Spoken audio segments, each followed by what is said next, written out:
golden child brother framed me for stealing family biz money. Parents kicked me out. Years later, he's arrested for something illegal and they come crawling back for help. This is about my brother who is 7 years elder to me. He has always been a golden child. The dream child of every parent. Mind you, he was not as perfect as he portrayed. He was an imposter and manipulator who knew the tricks to get away with what he wanted. And my parents were so blinded by his mannerisms and charisma that they never even tried to question any of his actions. I'm 36M working as an office executive in a legal firm. It is not a very high-paying job but a decent one. But I have immense gratitude for my work and the life I was able to build for myself.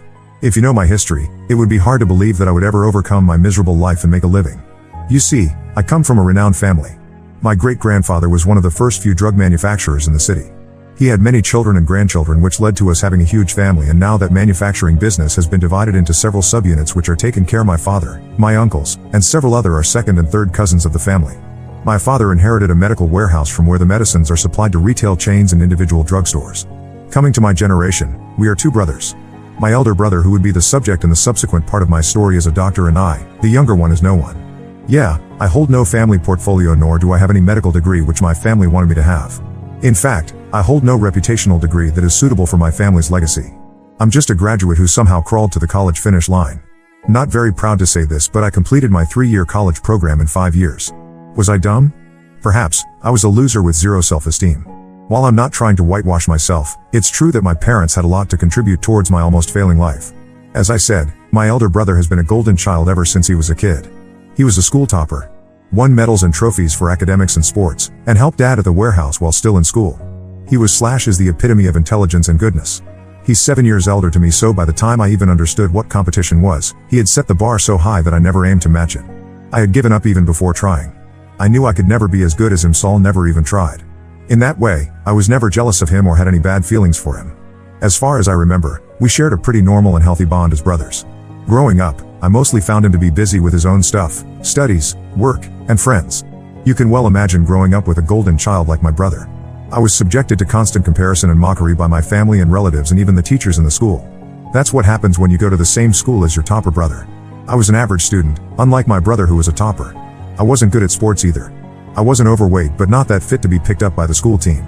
I was mocked and ridiculed for being good at nothing. In that situation, I needed a coping mechanism which I found in the company of bad boys. I got involved in every sort of mischievous activity in high school. Since I had access to prescription-free drugs, I got popular in the bad boys group. I used to supply stuff from my father's warehouse and was even caught twice. I was severely punished and grounded by my parents. Stealing added another feather to my cap. I was officially declared the black sheep of the family. Instead of grounding me, if they paid attention to my psychology, my life would have been different today.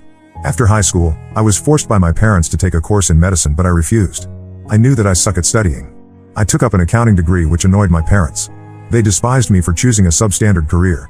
There are a total of 11 doctors in my extended family and relatives, followed by several nurses and other healthcare professionals. Anything below a nursing degree is considered menial here. Dad refused to fund my education and I had to opt for an education loan. When I was leaving home for college, Dad said that he would be providing me with pocket money only until college. After that, I'll be on myself to pay off my college debt. I said cool. I wasn't that diligent either to be able to take my insult as a motivation to work hard and prove myself. Instead, I hit rock bottom in my college. I knew I was not going to get anything from my parents further. If there be any miracle, they might give some peanuts money from their inheritance, but pretty sure that the meaty balls would go to my golden brother. So, I decided to live my life to the fullest in college. Got into even worse company of dudes, got into substance, and took 5 years to complete a 3-year college program. Didn't undertake any part-time job to fund my education. Just wasted myself in all sorts of illicit activities. After college, I had no plans what to do in life. I remained in my delusional world for another 6 months until I was kicked out of the college dorm. I tried finding an office job but was never able to crack any interviews because of my poor skills and casual attitude. I lived in a shanty, dingy apartment with one of my friends until he asked me to move out.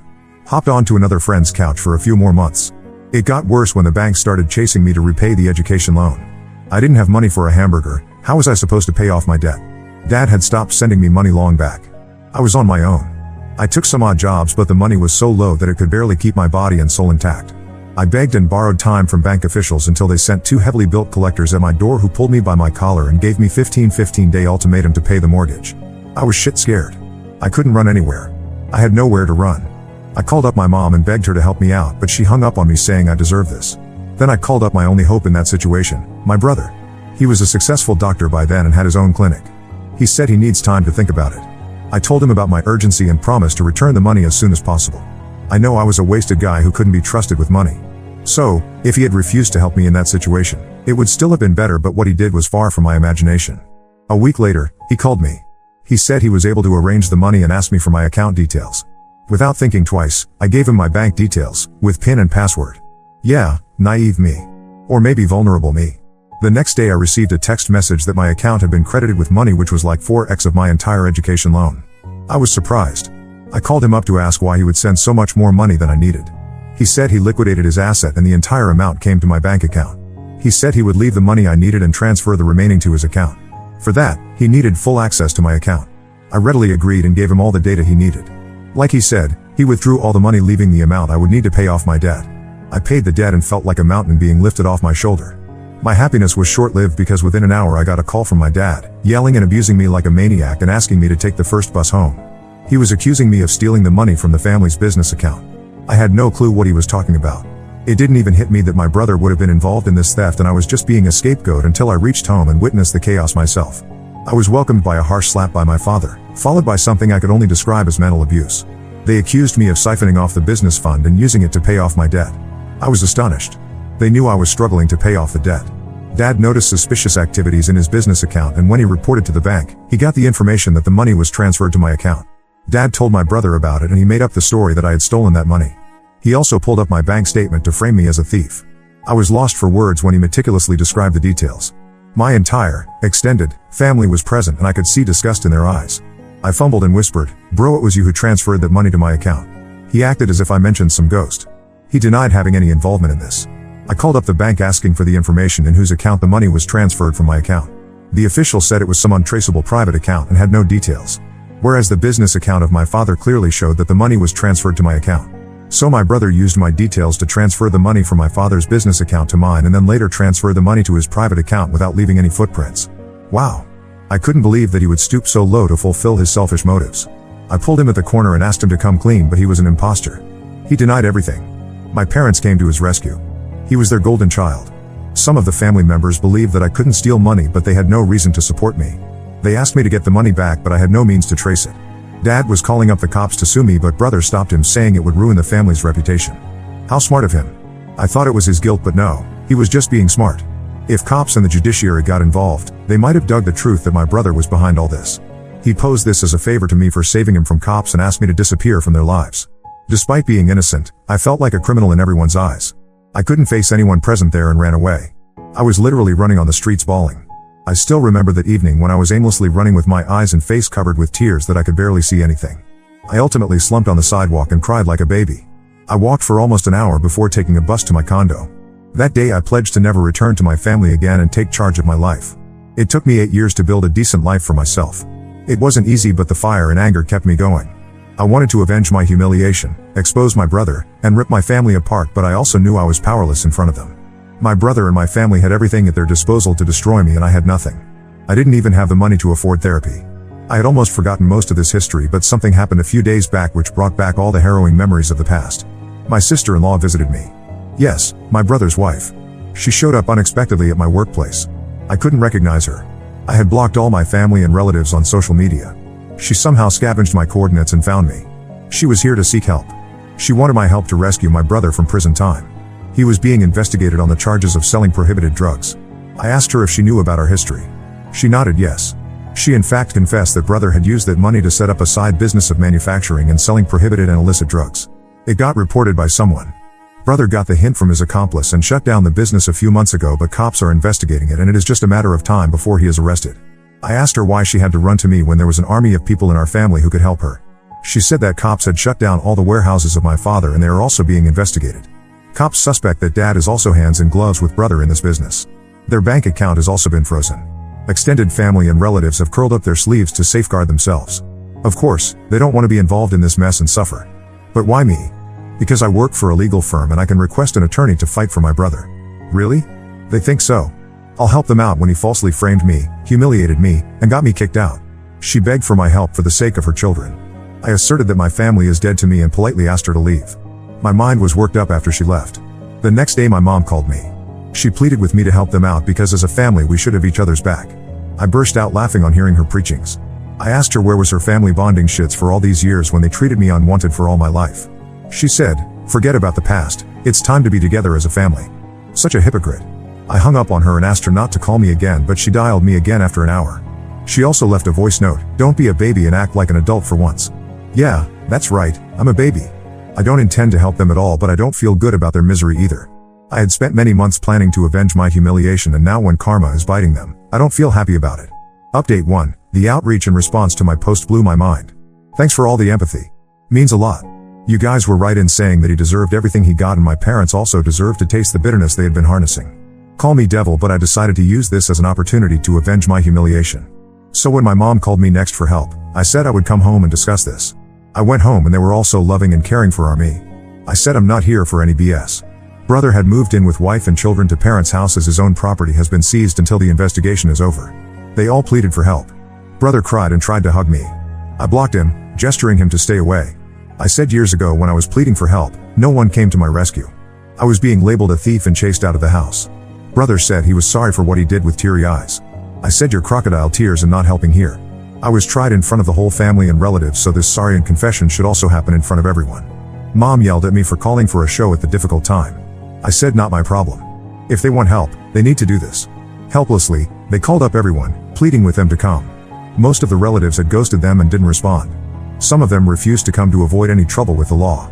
Mom had to tell them that it was about me, and brother had to confess something in front of everyone. Some of the few uncles and aunts showed up. Some agreed to come for genuine concerns while the gossip mongers were in, with a popcorn tub for some hot spice.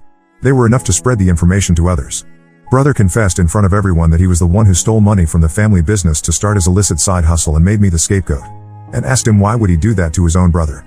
He said that dad wouldn't have approved of his business idea and I was in a vulnerable situation, hence he hatched a plan to exploit me to fulfill his ambitions. He set up his separate manufacturing unit, got his own clinic, and bought a house all before the age of 30. While everyone was praising him for his hard work, it was his treachery which got him everything. My uncle, who had a slightly softer spot for me in my childhood days, said, I knew he, 1, cannot be a thief. He said he was sorry he couldn't help me back then, but was proud that I uplifted myself from my rock bottom and didn't succumb to it. That's what the thing is. Everyone wants to ride a rising tide. Dad was like, we did what you demanded, now you ought to help us get out of this. I said I would request someone at my firm to represent the case, but it wouldn't be for free. Dad got furious and said that if they had money to pay, they could have hired any other lawyer. Why do they need my help? I said good luck then. I mean, what do they expect? That I pay for his attorney to save him prison time when he framed me falsely and made my life a living hell. Dad got agitated and said, Linda, my mom, don't worry, I'll figure out something myself. We wasted so much time seeking help from this piece of shit, me. How could we expect help from him when he has always been a useless ass? I said at least I'm not a fraudster. Despite the betrayal they got from their golden child, they were still having his back. I warned them to get off his back or be ready to go down with him. I left shortly after that. My work was done. My revenge was taken. I don't know, I might have helped my parents to get out of this crap, but I got pissed off to see that they were still supporting my brother. They disowned me and humiliated me for the same theft. You see their double standard. So go live with that. Update 2. After that face-off with my family and relatives, a lot of my cousins, uncles, and aunts called me and apologized for not standing up for me. I said it doesn't matter now. No one supported me when I needed it the most. I got to know from them that my brother had been arrested last month on the charges of manufacturing and selling drugs that are not FDA approved. He has been sentenced to 8 years of prison time, but his attorney is fighting to reduce the time period. While my dad has not been arrested and his involvement in my brother's illegal business has been ruled out, life is not easy for them. Firstly, his warehouse was seized for more than 5 to 6 months, so everything came to a standstill. Also, the health departments have been monitoring him closely with unannounced searches and vigilance, leading to mental stress and work disturbances. Getting into legal matters is never a good thing for business owners. No one wants to be associated with such a business. He lost their regular procurers and customers. Some of my relatives said that my parents have aged like 10 years in the last 6 months and now they regret trusting their golden child so blindly. But they still don't talk about me or have any regrets for what they did to me. I said it was fine. I don't need them now. The uncle closest to my dad said that my parents are now thinking about selling off everything and moving to a different and secluded part of the town, or maybe to the countryside where no one knows them. They are embarrassed by the constant judgment and eye rollings of their neighbors and relatives. Sil has moved with her parents because she has nowhere else to go after brother was arrested. I won't say I feel satisfied or super happy about everything, but I'm glad that the truth came out eventually and justice is served to them. Now on to the next story. Story 2. Caught my college GF cheating with frat guys at a party. I snitched to her sorority and she got kicked out. My girlfriend and I both met during our freshman orientation at our university. There was this week-long event for first-year students and she and I were in the same orientation group. My girlfriend and I just clicked and we spent a lot of time together. There was a dance for the freshmen at the end of the orientation week and I went with her as my date. We actually both ended up losing our virginity to each other later that night. Looking back, it was really embarrassing, but it was also pretty sweet. We dated for 2 years while we were in college. I really loved her. Neither of us was in a place to even think about getting married or starting a life together, but we were comfortable with each other. Our university had a vibrant Greek life scene. I have always thought fraternities and sororities were weird, so I had absolutely no intention of joining one. My girlfriend, on the other hand, had been dreaming about joining a specific sorority for years. When she picked out what college she was going to, she knew that she wanted to rush that sorority as soon as she had the chance. During the summer between first and second year, she rushed the sorority that she wanted and ended up getting in. I was happy for her because I knew it was something that she had really been looking forward to, but I was a little uneasy about the idea of it. This specific sorority was a prime example of why I hated them. Everyone there was like a clone of the others. Her schedule was always so full of things that she was doing with the sorority and her classwork that I rarely got to see her. She was always going to parties, fundraisers, and campus events that the sorority had been planning. I felt like I was getting left behind in some ways. Before, we would talk every day. But after she joined, we barely even texted each other. We finally got together one day for lunch and I addressed my concerns to her. She told me that it was only temporary and that as soon as she was fully settled in the sorority, things would get back to normal.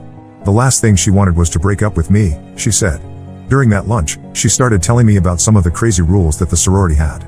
They expected that their sorority sisters would behave in such a way to positively represent the sorority to prospective members. That meant the way they dressed had to be a certain way, they couldn't go out with certain kinds of men, and they needed to uphold the values of the sorority at all times. Several weeks went by and things between my girlfriend and I weren't improving. I still cared for her and I wanted to be with her, but there was so much distance between us just because she joined that sorority. I didn't want to be the person to tell her not to join or give her an ultimatum, but it was very stressful for me. She texted me one night and invited me to a big frat party that was held annually. Again, I can't stress this enough, I hate Greek life and I had no desire to go to that party. However, I wanted to see my girlfriend. I had a work-study on campus to help with some events that went on for the undergrads on the weekends, so I told her that I would be there if I could get out of work early. At the beginning of the night, it really wasn't looking like I was going to be able to, so I texted my girlfriend and told her that. However, the movie that I was screening for the students was not very good and a lot of people ended up walking out before it was over. I was able to end my shift very early and I figured I would go and see my girlfriend at the party. It was very crowded when I got there and I didn't really know what to do. I didn't know anybody at the party and I was just looking for my girlfriend. I recognized a couple of the other girls from her sorority, but I didn't feel very comfortable going up to them to talk. I walked around the fraternity house and looked for my girlfriend. I made it to the top floor, where there were a few bedrooms. I opened a couple of doors and peeked inside to see if she was there. I was really hoping that she wasn't because the idea of her being in a bedroom in a frat house made me very nervous. I really liked her and I didn't want to get my heart broken over what might be happening behind those closed doors. Unfortunately, it was exactly what I was afraid of. I opened one of the doors and found my girlfriend kissing one guy with another guy behind her kissing her neck. She was topless and they were all three clearly about to have sex. I just stood there for a minute in shock as I watched. The guy behind my girlfriend actually saw me and yelled at me to get out. That's when my girlfriend opened her eyes and looked at me and rushed to the door to talk to me. I just slammed the door shut in her face and made my way out of the frat house to go back to my room.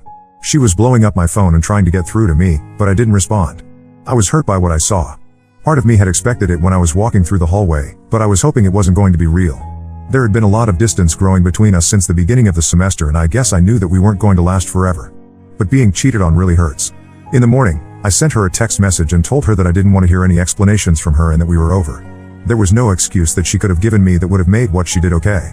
I blocked her number and spent a few days sulking over it before I decided to get back to my normal life.